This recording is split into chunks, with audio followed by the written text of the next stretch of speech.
Alhamdulillahilladzi arsala rasulahu bil huda wa dinil haqq liyudhhirahu 'ala dini kullihi wa kafa billahi shahida. Asyhadu an la ilaha illallah wahdahu la syarika lahu wa asyhadu anna Muhammadan abduhu wa rasuluhu alladzi la nabiyya ba'dah. Wa nusalli wa nusallimu ala sayyidil awwalin wal akhirin nabiyina Muhammadin wa ala alihi wa ashabihi wa man ihtada bihadihi wastanna bisunnatihi ila yaumiddin. Amma ba'du, alhamdulillah para bapak jamaah sekalian, kita bertemu kembali dengan malam Ahad untuk sama-sama mengkaji ayat-ayat Al-Quran. Semoga Allah mencatat apa yang kita lakukan ini menjadi amal soleh yang memberatkan timbangan kebaikan kita di akhirat kelak, ya amin ya rabbal alamin. Dan untuk terus memupuk ya iman dan menjaga kualitas amal soleh kita, karena peningkatan iman dan amal soleh itu juga ditentukan dengan ilmu yang terus kita tingkatkan. Ya, jadi alhamdulillah ya, dari juz amma ya sudah kita tamatkan, kemudian masuk ke surat Al-Baqarah dari awal ya, dan kita sekarang masuk ke ayat yang ke-34.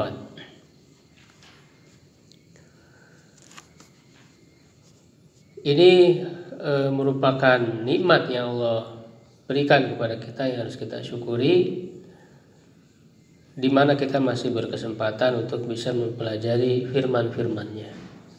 Ya, sehingga firman-firman-Nya ini, ya ayat-ayatnya ini kita harapkan bisa membentuk cara pandang kita ya, pola pikir kita. Karena kalau kita tidak memahami ya isi kandungan dari Al-Quran yang merupakan petunjuk yang Allah Subhanahu wa taala berikan kepada kita, ya maka bisa jadi kita akan tergoda ya oleh tipuan-tipuan setan. Karena setan itu cara menggoda manusianya ada dua cara ya, melalui dua cara. Yang pertama melalui cara syubhat ya. Syubhat itu jadi memberikan kekacauan atau keraguan-raguan di dalam pikiran dan keyakinan.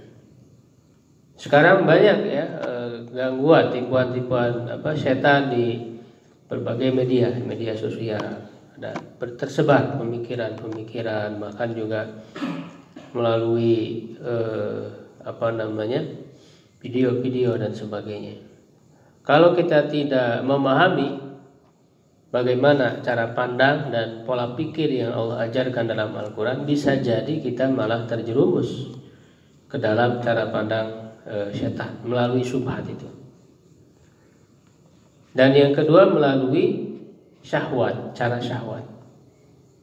Ya, jadi para ulama mengatakan cara menggoda setan terhadap manusia itu satu, syubhat, membuat keraguan-raguan dalam keyakinan dan pemikiran. Sedangkan syahwat menggoda manusia agar tertarik untuk melakukan dosa. Ya, jadi itu melalui syahwat. Ini masih dalam rangkaian kisah Nabi Adam alaihissalam. Jadi menjelaskan tentang awal mula penciptaan manusia. Maka di sini terjawab yang menjadi pertanyaan manusia itu, kita berasal dari mana? Kok tiba-tiba lahir ya kita memiliki ayah, ibu, keluarga, lalu di tengah masyarakat manusia di dunia. Bagaimana manusia ini berawal? Semua sudah terjawab melalui kisah. Ya, diciptakannya manusia pertama itu Nabi Adam alaihissalam, dan ini tidak ada yang bisa memberitahukan kisah seperti ini kecuali Allah Subhanahu wa taala, ya, sang pencipta. Begitu ya. Tidak mungkin manusia bisa mengetahui ini. Maka kita yakini bahwa ini adalah wahyu dari Allah Subhanahu wa taala. Ya, juga di sini sudah terjawab tugas manusia di muka bumi ini. Ya, di ayat sebelumnya kita dipanggil sebagai manusia, ya ayuhan nas ubudu rabbakumul ladzi khalaqakum. Wahai manusia, beribadahlah kepada Tuhan kalian. Jadi tugas kita di atas muka bumi ini adalah untuk beribadah kepada Allah Subhanahu wa taala. Dan ibadah ini mencakup semua yang kita lakukan di atas muka bumi. Jadi jangan dipahami bahwa makna ibadah itu sempit hanya di masjid, sholat, zikir, berdoa. Tidak hanya itu. Semua yang kita lakukan di atas muka bumi ini, asalkan ya kita niatnya adalah untuk mengabdi, berbakti kepada Allah, kemudian melaksanakannya sesuai dengan aturan Allah, syariat yang Allah turunkan, maka itu semua adalah ibadah bernilai pahala. Yang kedua, tugas kita selain beribadah kepada Allah, sebenarnya masuk ibadah juga, cuman disebutkan secara terpisah, yaitu menjadi khalifah. Ya, khalifah itu dalam arti apa? Itu di ayat 30 yang sudah kita bahas. Wa id qala rabbuka lil malaikati inni ja'ilun fil ardi khalifah. Jadi Nabi Adam itu diciptakan oleh Allah Subhanahu wa taala di muka bumi sebagai khalifah yang diberikan amanah oleh Allah manusia ini ya untuk mengurus bumi ini. Ya, mengurus bumi ini agar terjadi kemakmuran, ya, memakmurkannya, kemaslahatan. Ya, dan ada perbaikan. Dengan cara apa? Yaitu dengan cara menegakkan hukum Allah. Karena hukum Allah itu adalah hukum yang adil. Ya, hukum Allah yang adil kalau diterapkan di muka bumi ini, maka yang akan terjadi adalah keseimbangan di alam semesta. Ya kan? Kalau terjadi keseimbangan di alam semesta ini, maka akan ada kemaslahatan, kedamaian, ketentraman. Ya, dan itu sudah dicontohkan oleh Rasulullah, oleh Khulafaur Rasyidun, oleh para pemimpin Islam dalam sejarah. Ya, melahirkan kedamaian di dunia ini. Bahkan yang merasakan kedamaiannya itu bukan hanya orang-orang Islam saja.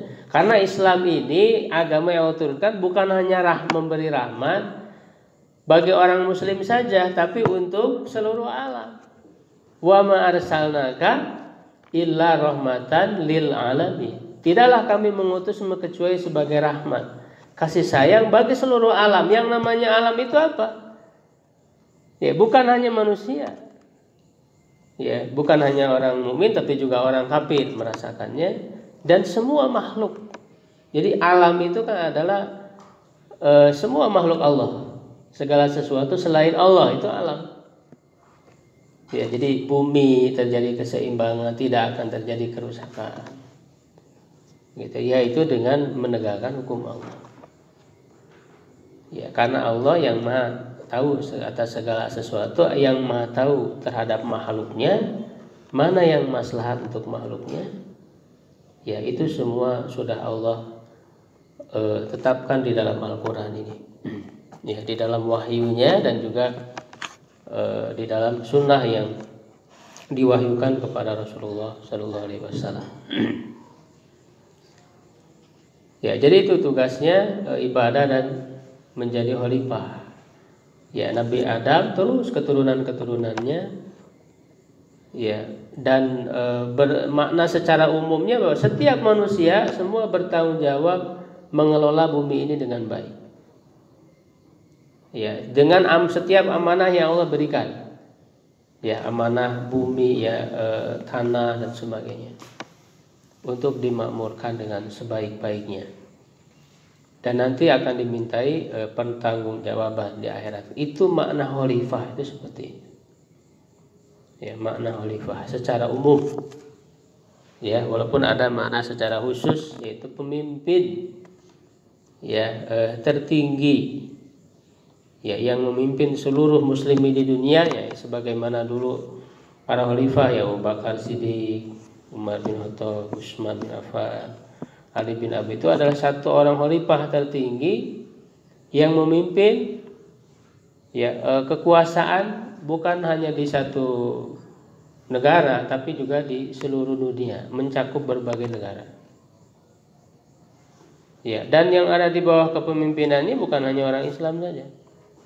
Ya, orang-orang yang non muslim pun ya yang masuk dalam wilayah kepemimpinan. Dan mereka semua telah merasakan rahmatnya Islam itu.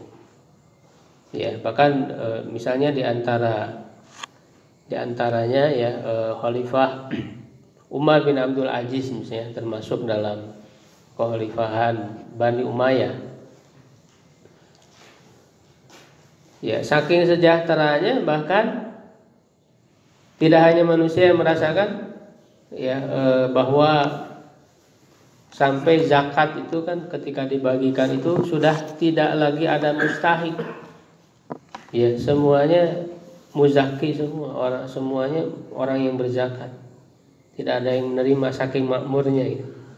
Tapi Umar bin Abdul Aziznya sendiri hidup dengan hidup yang sederhana. Ya, bahkan binatang pun karena terjadi keseimbangan, serigala itu tidak mau memakan domba.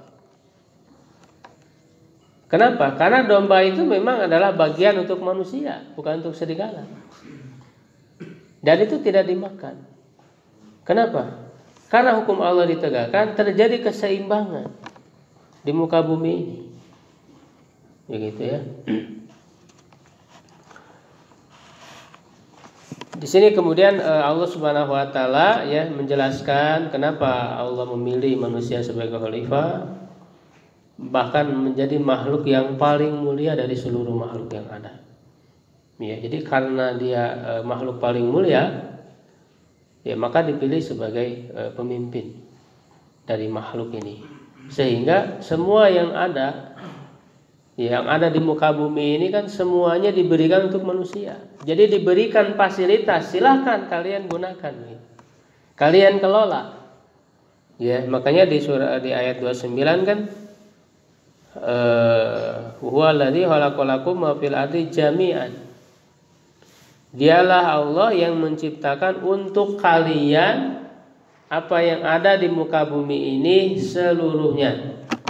Jadi seluruh di muka bumi ini oleh Allah berikan untuk manusia agar dikelola dengan baik. Tapi ingat, kita hanya di bumi saja, Pak. Gak usah mengurusi tempat lain, ya kan? Tidak usah kemudian mencari-cari tempat di planet lain gitu ya. Planet Mars gitu ya.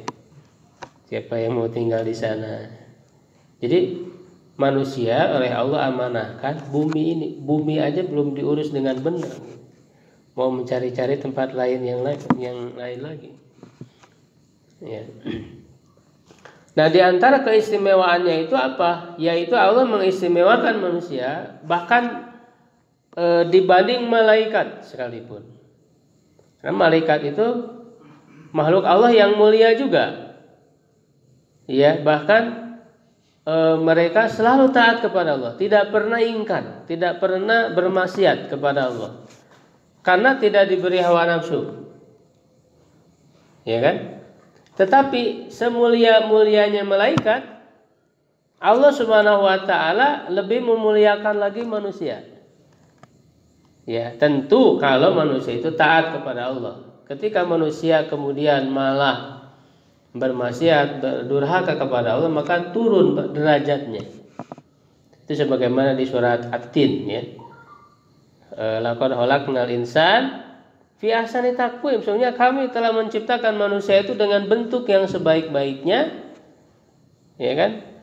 Summa radadnahu asfala safilin. Kemudian kami jatuhkan dia ya ke posisi yang paling rendah. Jadi manusia itu kalau mulia bisa lebih mulia dari malaikat. Tapi kalau hina, kalau rendah bisa lebih rendah daripada binatang. Ya, Allah katakan orang yang kemudian durhaka, tidak mau menggunakan fasilitas yang Allah berikan, ya. Lahum adzanun, ya, dikasih telinga tidak pakai untuk mendengar ayat-ayat Allah, ya, pengajaran dari Allah, diberikan mata tidak dipakai untuk melihat kebesaran Allah, ya, dan juga hati tidak dipakai untuk memahami. Ya, kata Allah, ulaika kal an'am, mereka itulah seperti orang-orang yang seperti binatang, balhum adall, bahkan lebih sesat lagi dari binatang. Kenapa? Karena binatang tidak diberi akal. Wajar mereka seperti itu. Ya. Nah, kalau mulia lebih mulia dari malaikat, karena malaikat tidak diberi hawa nafsu. Nah, inilah yang membedakan dengan manusia. Ya, malaikat tidak diberi hawa nafsu, mereka selalu taat kepada Allah. Sedangkan manusia kalau menjadi orang-orang yang soleh, yang taat, berarti mereka sudah melewati ujian yang berat, ujian hawa nafsu itu. Ya kan? Nah, apa modal yang Allah berikan manusia itu lebih mulia dari malaikat, yaitu bahwa Allah memberikan ilmu kepada manusia. Ya, wa 'allama Adam al-asma'a kullaha. Allah yang mengajarkan kepada Adam, ya, nama-nama seluruhnya ilmu. Sehingga ditantang para malaikat itu agar memberitahukan, menjelaskan nama-nama yang ada di alam semesta ini. Mereka tidak bisa ternyata. Lalu menyuruh kepada Adam agar memberitahukan kepada mereka tentang nama-nama, ya, seluruh nama-nama yang ada di alam ini. Ya, maka Allah ingatkan bahwa Allah lebih mengetahui daripada kalian, ya, yang tidak mengetahui. Lalu dengan keistimewaannya inilah di ayat 34 yang kita baca, Allah menyuruh kepada malaikat agar bersujud kepada Adam. Untuk menunjukkan apa? Menunjukkan keistimewaan Nabi Adam, makhluk bernama manusia ini. Disuruh sujud, tapi sujudnya bukan sujud ibadah, sujud penghormatan. Ya, dalam syariat sebelum Nabi Muhammad, ya, itu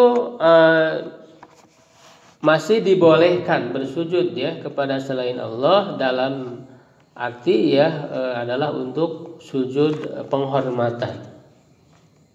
Ya, adapun beribadah tentu hanya kepada Allah dalam syariat sebelum Nabi Muhammad. Kalau dalam syariat Nabi Muhammad tentu tidak boleh, diharamkan. Sujud kepada selain Allah tidak boleh. Ya. Sama di syariatnya Nabi Yusuf juga, ya, dalam kisah Nabi Yusuf ketika ayah, ibu dan saudara-saudaranya tiba di Mesir, ya, datang kepada Nabi Yusuf, kan kemudian mereka bersujud kepada Nabi Yusuf sebagai penghormatan. Itu sebagai bukti dari mimpi, ya, Nabi Yusuf dalam mimpinya melihat matahari, bulan dan 11 bintang bersujud kepadaku.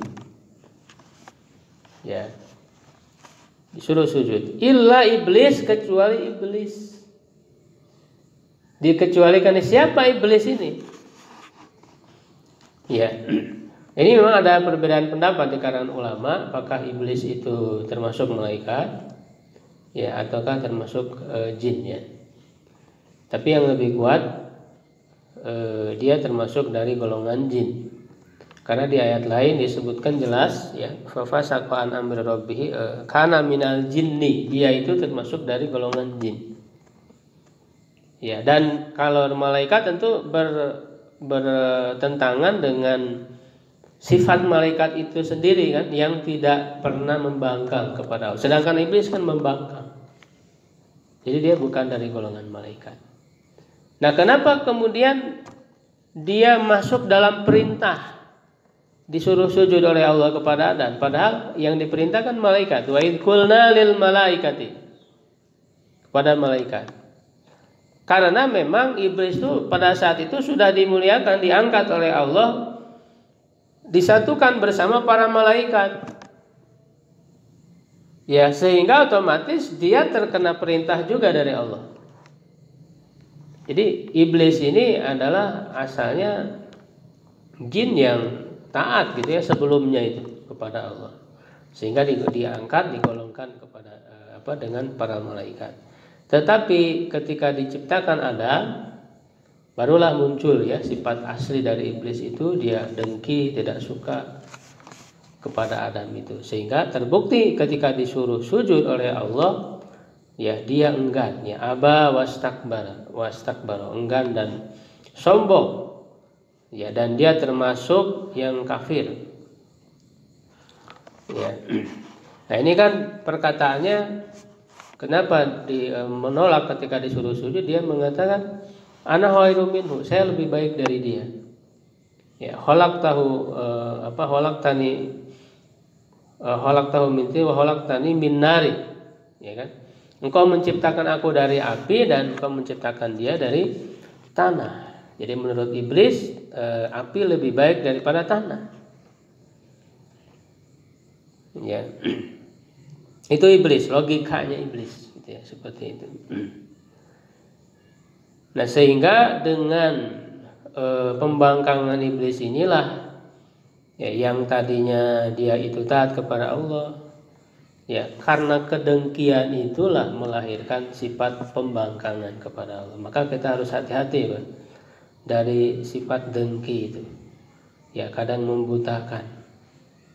Ya, dan iblis itu buta bahwa yang dia ingkari perintahnya itu adalah Allah. Ya. Setelah itu bukannya memohon ampun kepada Allah, justru malah terus meneruskan pembangkangannya itu. Ya, bahkan terus melahirkan sikap dendam kepada Nabi Adam dan kepada keturunan-keturunannya. Dan dia malah meminta permintaan kan kepada Allah agar diberi tangguh ya sampai hari kiamat. Jadi iblis itu sampai sekarang, sampai hari kiamat nanti belum mati, iblis itu masih tetap hidup. Berbeda dengan keturunan-keturunannya. Itu ada yang mati ya seperti biasa, kehidupan seperti manusia. Tapi iblis ini diberikan tangguh oleh Allah, ya dia bisa hidup sampai hari kiamat. Lalu kemudian Allah menguji terlebih dahulu Nabi Adam tinggal di surga ya, diberikan berbagai kenikmatan. Tapi ada satu larangan, jangan mendekati satu pohon. Ya, pohon itu wallahu alam pohon apa namanya? Ada yang memberi nama pohon huldi, itu setan, yang memberi namanya itu iblis. Jadi yang memberi nama pohon huldi itu iblis.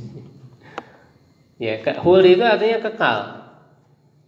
Jadi iblis menamai pohon itu adalah pohon huldi, ya, karena ingin membujuk ya Nabi Adam itu, menyesatkan Nabi Adam itu, ya agar mau memakan buah dari pohon itu. Karena kalau kamu mau memakan pohon dari buah dari pohon itu, kata iblis itu, kamu akan kekal di surga. Gitu, sehingga disebutlah pohon huldi. Itu yang ngasih namanya iblis. Ya, akhirnya kan Nabi Adam tergoda, ya tergoda oleh iblis itu, dan kemudian dikisahkan ya bahwa istrinya juga yang terpengaruh gitu ya, yang membisiki Adam, kemudian terjerumus ya mau memakan buah dari pohon tersebut. Ya, lalu kemudian digelincirkan oleh setan, maka Allah mengeluarkan keduanya dari tempat itu. Lalu disuruh turun semuanya dari surga itu ya ke muka bumi. Ya, yang manusia itu nanti satu sama lain keturunannya itu, maksudnya antara keturunan Nabi Adam dan keturunan iblis. Ya, jin-jin itu, jin-jin yang menjadi pengikut iblis itu menjadi musuh. Jadi turun ke bumi ini kita sudah jelas punya musuh, yaitu setan, iblis, dan yang menjadi para pengikut mereka. Dan ternyata para pengikut mereka tidak hanya dari kalangan jin, tapi juga dari kalangan manusia yang tergoda. Makanya Allah tegaskan di surat An-Nas, ya kita berlindung kepada Allah dari setan, ya minal jinnati wan nas, dari golongan jin dan manusia. Jadi manusia yang mengikuti iblis, setan, ya jelas itu adalah musuh-musuh kita. Ya, jadi dengan pesan yang Allah sampaikan melalui ayat ini menjadi pola pikir kita, cara pandang kita. Jangan mengatakan di dunia ini kita nggak punya musuh, salah. Justru Allah kasih tahu kita di dunia ini punya musuh, yaitu setan dan para pengikutnya. Ya, jangan mengatakan kita nggak punya musuh, ya kita punya musuh. Maka harus waspada, berhati-hati. Gitu ya. Nah, inilah bedanya Nabi Adam dengan iblis. Kalau iblis setelah ingkar kepada Allah, dia tidak mau bertobat sampai dikutuk oleh Allah dan menjadi penghuni neraka.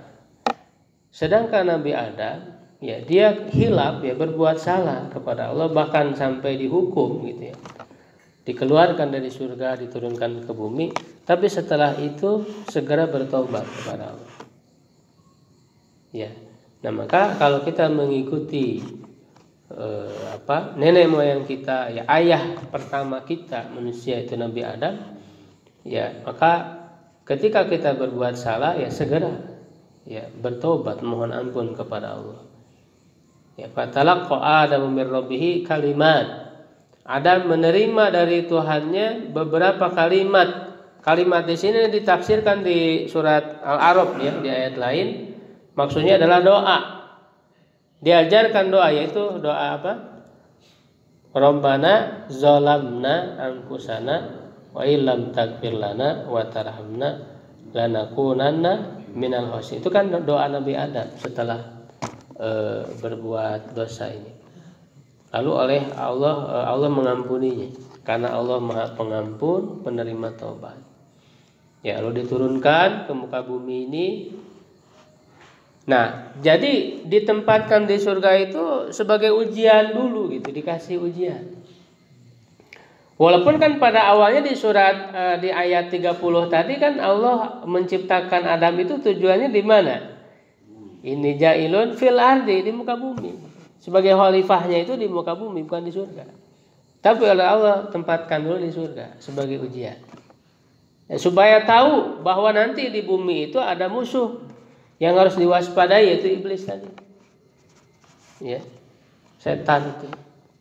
Maka ketika sudah turun ke muka bumi, nanti akan datang, kata Allah, kepada kalian dariku petunjuk.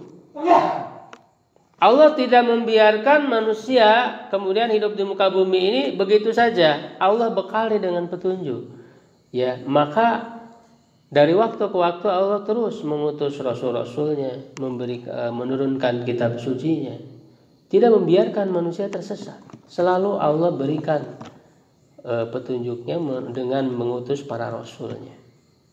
Ya, dari sejak Nabi Adam terus. Kan Nabi dan Rasul tidak hanya 25 ya, yang 25 mungkin yang kita ketahui saja. Selebihnya sangat banyak. Bahkan dalam satu riwayat, walaupun riwayatnya agak ada kelemahan ya, Nabi itu ada 240.000 Nabi.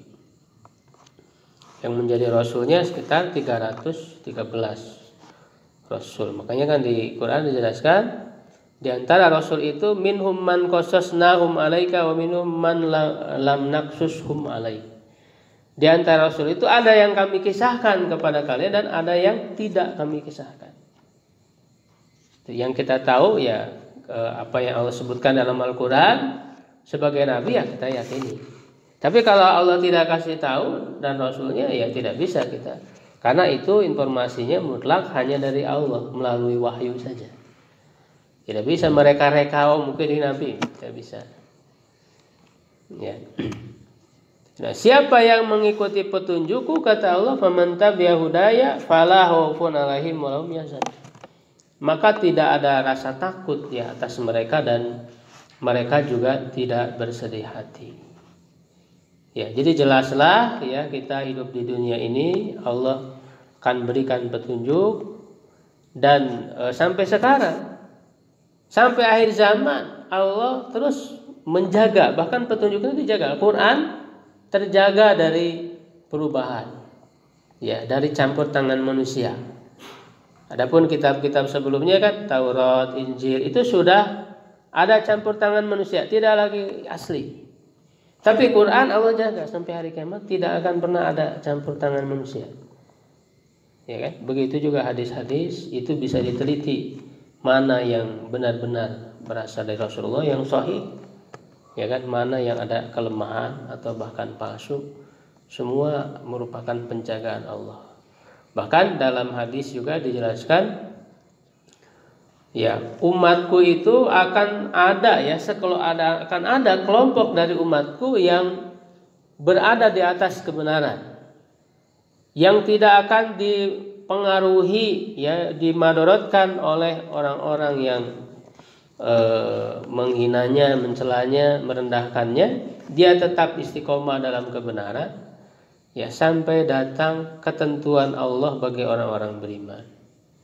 Ya, ketentuan Allah orang beriman itu adalah dicabutnya setiap manusia yang ada iman dalam hatinya, yaitu 40 hari sebelum terjadinya kiamat. Ya, sampai saat itu nanti masih tetap ada orang yang berada di atas kebenaran.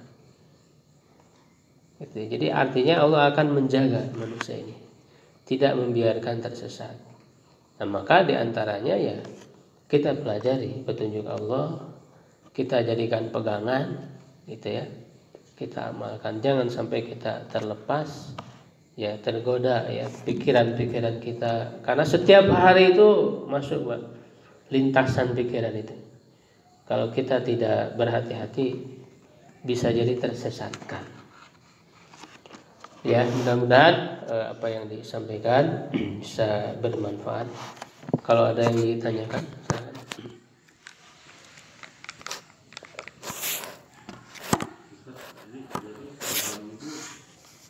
Itu diajarkan oleh Allah, bukan karena kesadarannya sendiri.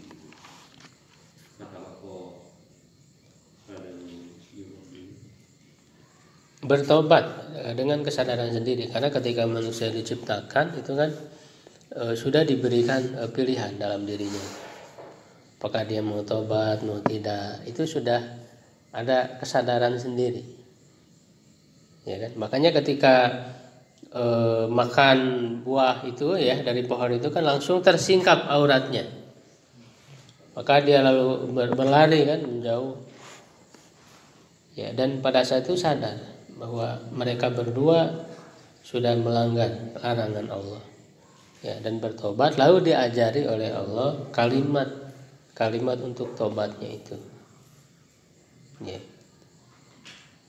Jadi memang ini menunjukkan orang yang bertobat atau istilahnya hijrah, gitu ya, hijrah dari keburukan kepada kebaikan, ya, itu harus mengikuti bimbingannya. Jadi tidak sembarangan juga. Karena ibadah ini nggak bisa seenaknya sendiri, harus mengikuti petunjuknya gimana cara ibadah yang benar. Maka kewajiban orang yang taubat, orang yang baru hijrah adalah belajar Islam, ya kan, belajar Islam.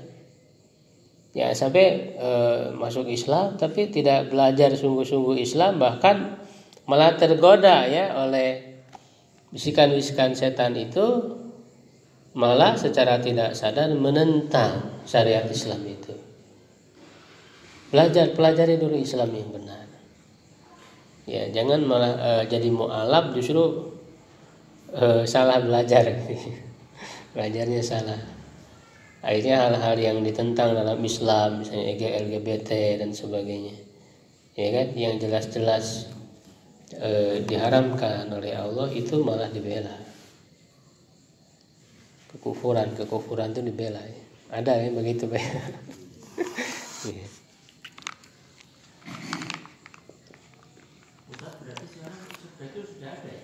Surga, surga dan neraka sudah diciptakan oleh Allah. Terus saya baca di mana itu di Al-Quran kan yang syahid itu jadi burung-burung surga itu. Ya, betul. Berarti sudah masuk surga. Itu rohnya, Pak, ruhnya. Kalau begitu mereka nggak ditimbang amalnya itu nggak? nanti untuk timbangan amal, hisab, ya setelah masuk ke alam akhirat nanti itu adalah ketika ruh-ruhnya dikembalikan kepada jasad dengan jasad. Ya, jadi sekarang itu baru ruhnya dulu, Pak. Ruhnya itu kan bergelantung di burung-burung di surga itu. Orang-orang yang mati syahid. Bukan jadi burung, tapi ruhnya ada di burung-burung surga. Itu dijelaskan di hadis sahih. Ada hadisnya, sahih Bukhari. Ya.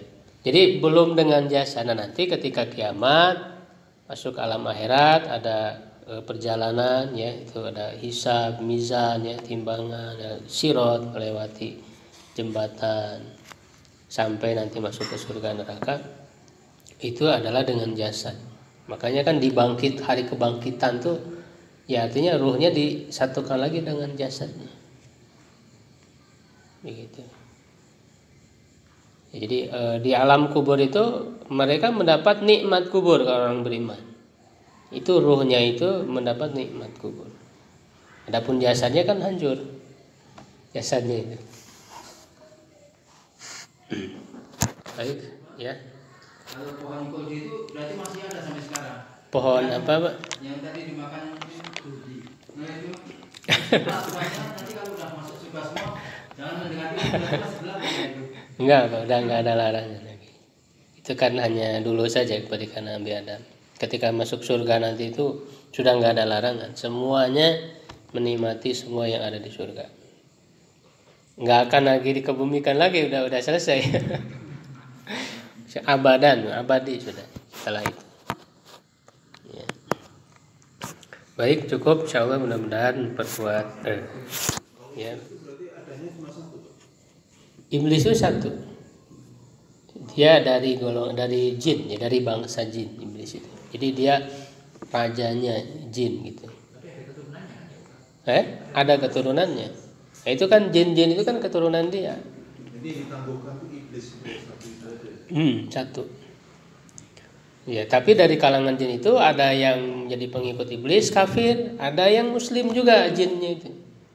Seperti di surat jin gitu kan. Ada yang muslimnya juga jinnya. Makanya kan rasul-rasul itu hanya dari manusia. Sehingga rasul untuk jin juga dari manusia. Tidak ada rasul dari jin, enggak ada. Makanya kan pernah itu satu malam para sahabat itu kehilangan rasul. Rasul kemana? Dicari-cari di berbagai tempat, tidak ada. Ternyata satu malam itu sedang berdakwah kepada kelompok jin. Ya, pas besoknya baru pulang. Itu pernah. Itu ada di dalam hadis.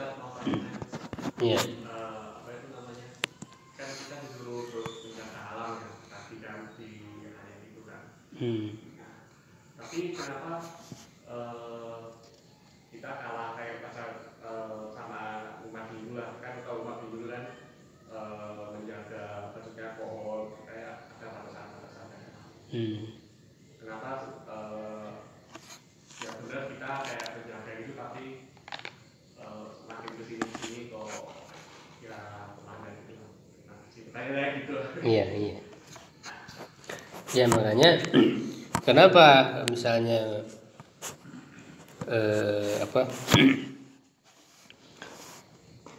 di antaranya gitu umat Islam mundur ya dari segi keduniaan, misalnya dari segi keduniaan ya, kalau dalam segi akidah kan selama mereka beriman ya mereka adalah memiliki derajat yang tinggi dibanding yang lain karena mereka mempertuhankan Tuhan yang sebenarnya. Ya, jadi kalau ada umat Islam yang tidak menjaga alam, merusak alam, berarti yang salah adalah orangnya, perilakunya, tapi bukan ajarannya, bukan Islamnya. Dalam ajaran Islam jelas harus menjaga alam, melestarikan alam. Ya kan? Begitu. Jadi ketika ada terjadi kerusakan, ya jangan disalahkan ajaran, jangan disalahkan Islamnya, tapi salahkan orang-orangnya yang melanggar. Gitu. Jadi mengukur Islam itu bukan dari orangnya. Karena orang-orangnya banyak yang melanggar. Nah, maka yang melanggarnya itu ya harus diingatkan dengan cara berdakwah, belajar seperti ini. Agar melakukan tugas tadi itu. Ya. Nah, adapun orang-orang Hindu, Buddha ya memang kelihatannya mereka menjaga alam ini, tapi salah memperlakukan alam, gitu. Yaitu malah mereka mempertuhankan gitu ya. Jadi alam itu dipertuhankan, ada patung-patung dan sebagainya. Jadi setiap alam ada dewa-dewanya kan begitu. Ya, sehingga salah memperlakukan.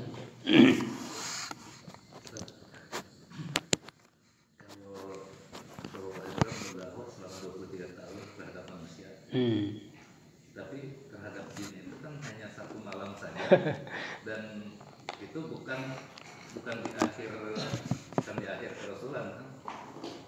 Padahal sempurnanya Islam itu di akhir kerasulan kan, setelah turunnya ayat 3 surat Al-Baqarah. Nah, tapi sementara kalau terhadap jin kan hanya semalam dan bukan di akhir kerasulan. Jadi pada saat Quran sendiri belum turun semuanya kan. Nah itu gimana jin itu bisa? Ya, jadi jin itu tidak hanya pada saat satu malam itu saja, dalam arti mereka juga walaupun tidak secara langsung gitu ya, Rasul datang kepada mereka tidak sering. Mereka kan mendengar, karena para jin ini mereka menyaksikan, bahkan ikut hadir. Bisa di pengajian ini juga ada jin-jin itu hadir. Ini nggak kelihatan.